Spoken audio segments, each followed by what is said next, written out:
Hello दोस्तों, मेरे YouTube channel पर आपका स्वागत है। तो चलिए कहानी से तब तक कहानी चलेगी तो प्लीज़ चैनल को लाइक करें, शेयर करें। शाम का वक्त था। अनमोल का अपार्टमेंट। विप्लव रिया को लेकर घूमने गया था। उसे एक बैग थमाकर घर के लिए निकल गया था। रिया जब उस बैग को लेकर अपार्टमेंट में पहुंचती है तो देखती है अनमोल कैजुअल कपड़ों में बुक पढ़ते हुए लिविंग हॉल में बैठा हुआ था। रिया अनमोल को देखकर दरवाज़ा बंद कर अंदर आते हुए बोली, प्रोफेसर, मुझे आंटी से पूछना है कि जब आप उनके पेट में थे तब उन्होंने क्या खाया था। अनमोल रिया की बात से नज़र उठा उसकी तरफ देखते हुए बोला, ऐसा क्यों रिया लूथरा। रिया अनमोल की बात पर उसके पास बैग को कॉफ़ी टेबल पर रख उसके साथ बैठे हुए बोली, क्योंकि अब बहुत हॉट और मुझे अपना बच्चा भी बिल्कुल आपकी तरह हॉट एंड टैलेंटेड चाहिए। अनमोल रिया की बात सुन अपनी आंखें रोल कर किताब बंद करके कॉफ़ी टेबल पर रखते हुए, एंजॉय किया अपने बेस्ट फ्रेंड की संगति। रिया अनमोल की बात पर उसकी गोद में उतर बैठ जाती है और अपने दोनों पैर उसके अगल बगल रखकर अपनी बाहों में गले में डालते हुए कहती है, मुझे सबसे ज़्यादा मज़ा आपके साथ आता है। अनमोल रिया के नग्न कमर पर हाथ रख उसे अपने और नज़दीक लाकर बोला, मुझे तुम्हारे इरादे ठीक नहीं लग रहे हैं। रिया अनमोल के गले में अपना चेहरा छुपा उसके गले पर ही किस देते हुए उसके कान में किस करते हुए, आपने ही तो कहा था रात को कंटिन्यू करेंगे। अनमोल रिया की बात सुन उसे थोड़ा दूर करते हुए, पहले शावर लो फिर डिनर करेंगे। रिया अनमोल की बात पर नाराज़गी से उसकी तरफ देखते हुए बोली, प्रोफेसर, दिमाग चला कर मैं थक जाती हूँ और आपको मुझे रिलैक्स करना चाहिए तो आप अनरोमांटिक की तरह बात करके मेरा दिमाग ख़राब कर देते हो। जिसे सुन अनमोल रिया के लाल गाल को टच करते हुए, तो तुम्हें कुछ ज़्यादा ही रोमांस का भूत चढ़ा है, आई एम राइट। रिया आंखें टिमटिमाते अपना सिर हिला देती है तो अनमोल उसे अपनी बाहों में उठा लेता है और सोफे से खड़ा होने के बाद उसे सोफे पर बैठाते हुए पहले शावर लो फिर डिनर करेंगे। इतना कहकर अनमोल जाने लगा जिसे देखकर रिया चिल्लाते हुए, अपने मास्टर बेसन किया है ना। अनमोल रिया के बाद रुक कर उसकी तरफ अजीब नज़रों से देखते हुए, तुम्हारा दिमाग खराब हो गया है क्या। अनमोल को सीरियस देखकर रिया जल्दी से अपने मुँह पर हाथ रख के अपना सिर नहीं में हिलाकर बोली, गलती से मुँह से निकल गया, सॉरी, मैं जा रही हूँ शावर लेने। इतना कहकर रिया दौड़ते हुए बेडरूम की तरफ चली जाती है। अनमोल उसे जाता हुआ घूरने के बाद किचन की तरफ जाने लगता है। जब उसकी नज़र रिया के लिए लाए बैग पर जाती है तो अनमोल बैग को देखकर रुक जाता है। उसे खोल कर देखता है तो उसके अंदर एक वाइट सेक्सी सी नाइट ड्रेस थी जो कि सिर्फ एक डोरी के सहारे थी और नीचे उसकी लेंथ थाई से भी थोड़ी ऊपर थी। अनमोल उस ड्रेस को देखते हुए अजीब सी आवाज़ में बोले, ये कपड़ा है जो शुरू होने से पहले खत्म हो गया। तभी रिया भी बाहर आते हुए बोली, वो मेरा बैग है। ये कहते हुए रिया चुप हो जाती है और अनमोल के हाथ की तरफ देख उसकी आंखें बड़ी हो जाती। वहीं अनमोल रिया की आवाज़ सुन ड्रेस को बैग में डाल रिया की तरफ बढ़ाकर बोला, इसे पहनो, मैं डिनर बाहर से ऑर्डर कर रहा हूँ। रिया बड़ी बड़ी आंखों से अनमोल की तरफ देख दांत दिखाता, मैंने नहीं खरीदा था, शायद गलती से विप्लव ने हमारी रातें रंगीन करने के लिए तुम्हें ये गिफ्ट दिया। सो वियर दिस एंड सेड्यूस मी। अनमोल रिया की बात को बीच में काट कर बैग उसे देते हुए जिसे सुनकर रिया के दिल की धड़कनें बढ़ जाती है और चुपचाप उस बैग को लेकर विप्लव के मन में कोसते हुए कमरे की तरफ चली जाती है। अनमोल जाती हुई रिया को पीछे से देखने लगता है, लेकिन आज उसकी आंखों में इंटेंसिटी साफ नजर आ रही थी। इधर रात का वक्त गेटवे ऑफ इंडिया में ध्रुवी सुधांशु को अपने साथ लेकर डेट पर आई हुई। दोनों ने अपना डिनर कर लिया था और गाना सुनते हुए गेटवे घूमने आए थे। सुधांशु ड्राइविंग सीट पर बैठा आइसक्रीम खाते हुए ध्रुवी की तरफ देखता है जो कि चमक रहे गेटवे को देख रही थी। मौसम हल्का ठंडा था, लग रहा था जैसे बारिश होने वाली है। सुधांशु मिरर को नीचे कर देता है तो ठंडी हवा ध्रुवी के बालों पर उड़ते हुए उसके चेहरे को ढकने लगे, जिसे देखकर सुधांशु आइसक्रीम ध्रुवी की तरफ बढ़ाते हुए बोले, तुम खाओगी। ध्रुवी सुधांशु की तरफ देखकर बोली, तुमने रक्षाबंधन के दिन कहा था कोई सरप्राइज है, लेकिन अभी तक पता नहीं चला। सुधांशु ध्रुवी की बात सुन अपना सिर हिलाते हुए, हाँ, लेकिन थोड़ा इंतजार करो, सब्र का फल मीठा होता है। ये कहकर सुधांशु खाली आइसक्रीम का डब्बा डस्टबिन में डाल देता है, जिसे देख ध्रुवी सुधांशु की तरफ देखते हुए बोली, क्या हम दोनों लिविंग रिलेशनशिप ट्राई कर सकते हैं। सुधांशु ध्रुवी की बात सुन बड़ी बड़ी आंखों से उसकी तरफ देखते हुए बोला, लिविंग रिलेशनशिप क्यों। ध्रुवी सुधांशु के रिएक्शन को देख अपना सिर नहीं महिला, कुछ नहीं, बस ऐसे ही कह रही थी। सुधांशु ध्रुवी की बात सुन अपने होठों को नैपकिन से साफ करते हुए बोले, ध्रुवी, ऐसा नहीं है कि मैं पुराने ख्यालात का हूँ, लेकिन लिविंग रिलेशनशिप मेरे लिए बिल्कुल ऐसा है जैसे शादी के बाद हस्बैंड एंड वाइफ रहते हैं। सो प्लीज़ मेरी फीलिंग को भी समझो। सुधांशु ध्रुवी को किस करने के लिए आगे बढ़ता है तो ध्रुवी उसके रिलेशन सीने पर हाथ रखते हुए कहती है, नहीं। जिसे देखकर सुधांशु थोड़ा सा इरिटेट, क्यों, प्लीज़। इतना कहकर सुधांशु फिर से ध्रुवी को किस करने के लिए आगे बढ़ता है तो ध्रुवी उसे खुद से दूर करते हुए कहती है, नहीं कहा ना।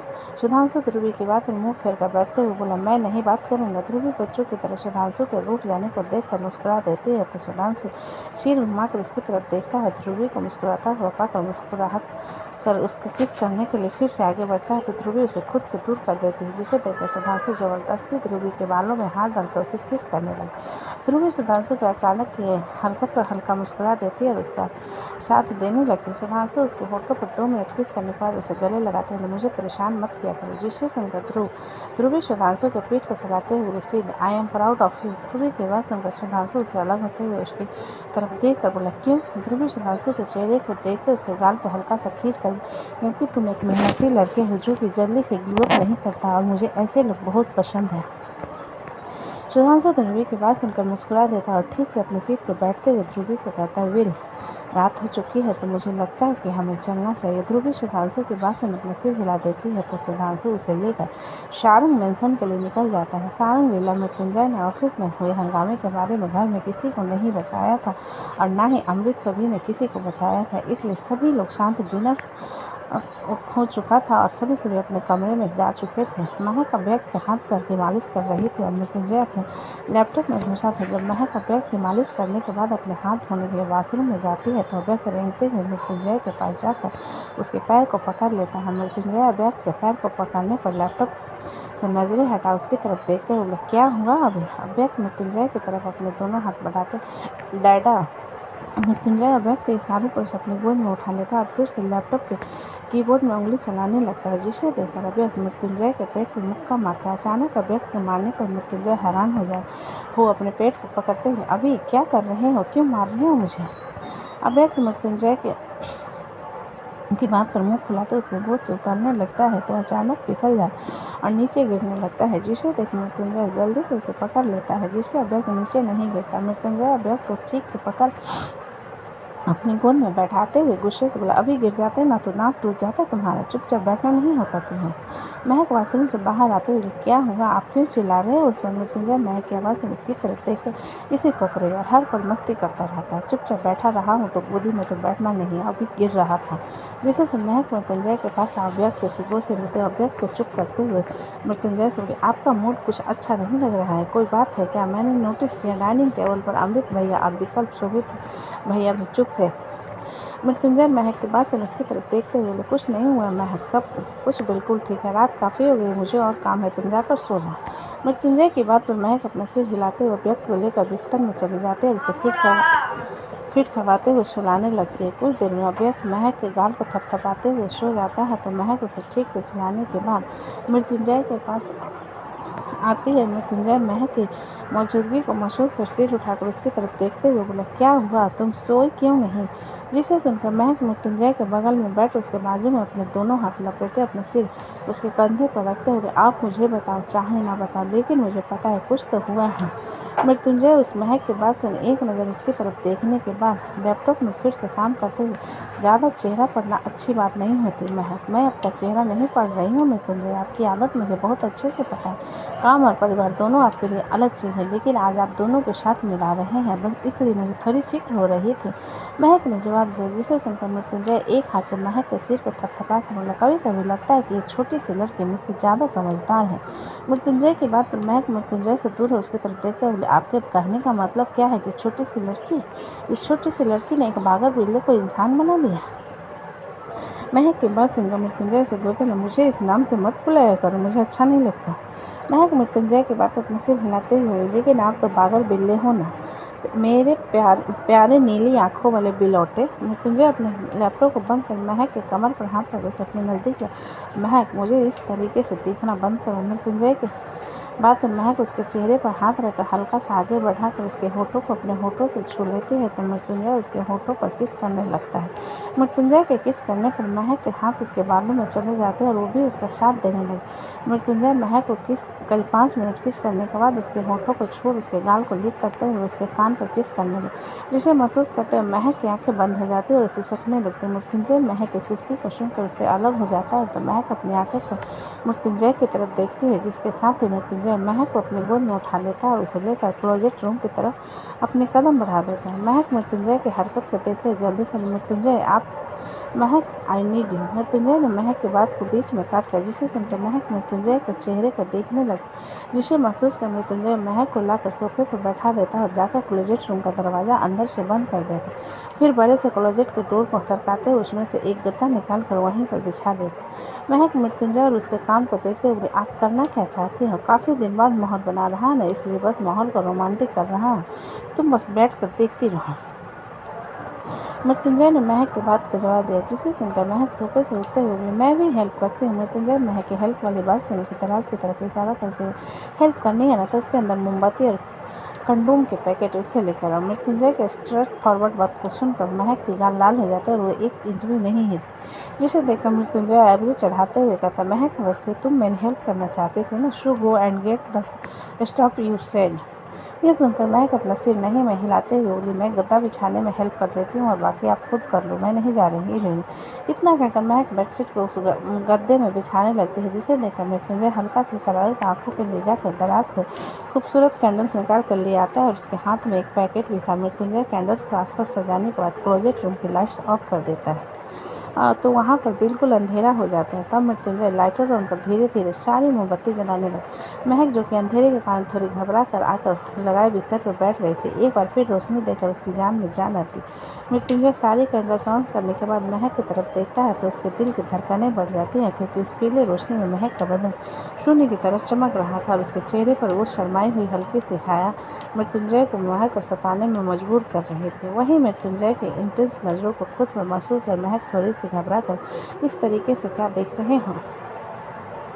मृत्युंजय महक के पास आकर उसके हाथ साथ बैठते हुए बोले, महक, हमारी शादी के लगभग 1.5 साल हो चुके हैं और तुम अभी भी मुझसे शर्माती हो, क्यों? महक मृत्युंजय के पास खुद में सिमटने लगती है, जिसे देखकर मृत्युंजय अपना हाथ आगे बढ़ाकर महक के चेहरे पर आ रहे बाल को उसके कान के पीछे कर उसके चेहरे को अपने हाथों में भरते हुए कहता है, महक, लुक एट मी। महक अपनी नज़र उठाकर मृत्युंजय की नीली आंखों में देखती है तो मृत्युंजय उसके होठों पर हल्का से किस करके कहता है, थैंक यू, मुझे ना छोड़ने के लिए, मुझे जानवर से इंसान बनाने के लिए, अभी जैसे बच्चे का पिता बनाने का हक देने के लिए, और मैं चाहता हूँ कि तुम हर जन्म मुझे मिलो।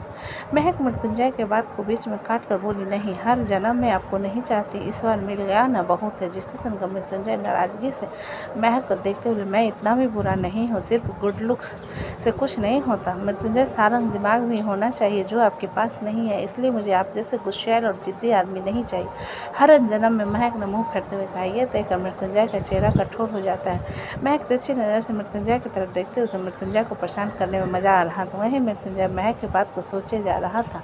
वो महक के चेहरे को पकड़ते हुए घबराहट में बोला, तुम नज़रें क्यों फेर रही हो? मैं बात कर रहा हूँ ना, मैं नेक्स्ट टाइम अच्छा बनने की कोशिश करूँगा, बहुत ज़्यादा अच्छा, लेकिन मुझे तुम चाहिए हो हमेशा इसी तरह। मृत्युंजय को पैनिक होता हुआ देख महक उसके चेहरे को पकड़ते हुए, शांत हो जाइए, मैं मस्ती कर रही थी, आप इतना सीरियस क्यों हो रहे हो? मृत्युंजय महक की बात सुनकर अपना सिर नहीं में हिलाकर बोली, मैं सीरियस नहीं हो रहा महक, लेकिन I am sorry, I feel guilty, जो मैंने तुम्हारे साथ किया था, I would be able to repent even if I wanted to please. Mehak Mrityunjay की बात सुन उसे गले लगाते हुए, आपने जो खुशियाँ मुझे दी है उसके आगे वो चंद पल के दर्द मिट चुके हैं बहुत पहले, so please don't remember the past memories. ये कहते हुए महक की आंखों से आंसू की एक बूंद उसके गाल पर बह जाती। वहीं मृत्युंजय महक को अपने बाहों में भरे धीमी आवाज़ में, सब तुम्हारे एफर्ट्स के कारण, अगर तुम मुझे छोड़कर चली जाती तो हो सकता है कोर्ट में हमारे नाम का एक तलाकनामा रजिस्टर हुआ होता, लेकिन तुम्हारी छोटी सी कोशिश ने हमें इतनी खूबसूरत मेमोरी बनाने का मौका दिया, उसके लिए तुम्हारा शुक्रिया। महक मृत्युंजय के बालों को सहलाते हुए हल्का मुस्कुरा कर, आप इतनी पुरानी बातों को याद क्यों कर रहे हो मृत्युंजय? क्योंकि पुरानी बातें याद करने के लिए होती है, और ये जो खूबसूरत पल है ना, वो भी कुछ दिन बाद गुजरा हुआ लम्हा बनकर रह जाएगा और हम कुछ नए मेमोरी क्रिएट करेंगे जब मेरी प्रिंसेस थोड़ी सी बड़ी हो जाएगी तुम्हारी टमी में। मृत्युंजय ने महक से अलग हो उसके गाल पर किस करते हुए कहा, जिसे सुनकर महक मृत्युंजय के गाल पर किस कर, आप बहुत प्यारे हो। महक की बात सुन मृत्युंजय उसके चमकते हुए चेहरे को देखा तो इस प्यारे से आदमी के प्यारे से डिमांड पूरी करते हुए थोड़ी शरारत कर ले। महक मृत्युंजय की बात पर उसकी तरफ हल्का सा मुस्कुरा देती है तो मृत्युंजय धीरे से उसके होठों पर चूमने लगता है। तो दोस्तों, कहानी कैसी लगी मुझे कमेंट में लिखें, अच्छी लगी है तो प्लीज़ चैनल को लाइक करें, सब्सक्राइब करें और ज़्यादा से ज़्यादा शेयर करें। कहानी को पूरा सुनने के लिए धन्यवाद।